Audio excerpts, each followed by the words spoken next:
farm are working together. Now more about our company and the Del Cabo Cooperative story. We met on her farm in Maine, and actually on a couple different farms there. And she came to visit us here in California, and we were cleaning the elephant garlic, and she was going to be going to some kind of workshop in Mexico, and she invited us to go along. So we all got into the little Honda Civic and drove down to Barra de Navidad.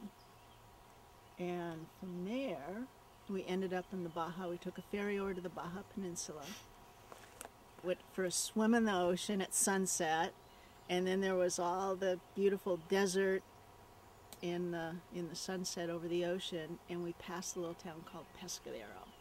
And we go, wow, let's do Pescadero south.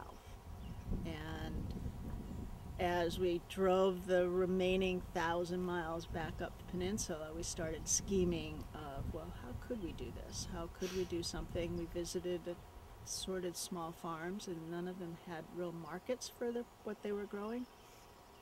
And so we came back up to the States and talked to Boo at Veritable Vegetable. We talked to the guys in Santa Cruz. We talked to our different markets for our herbs and vegetables from Pescadero to see if there was any interest. And there was. Nobody else was really growing organic vegetables or tomatoes in Mexico at the time. After deliberation in their hotel room, Larry and Sandra drafted their one-page proposal to the local county government on how to teach small-scale growers in the area how to farm vegetables organically for the winter market in the United States. That year, the Del Cabo Cooperative was formed, and from that point on, history was in the making. No one said it would be easy.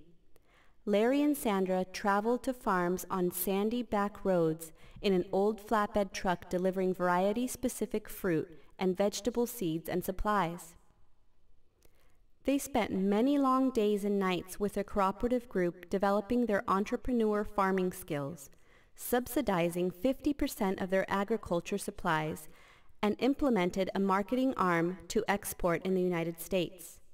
Today, the Del Cabo Cooperative is a quilt of about 500 farming families. So there was clearly an opportunity to introduce them to a bigger marketplace, teach them to grow crops that they weren't growing,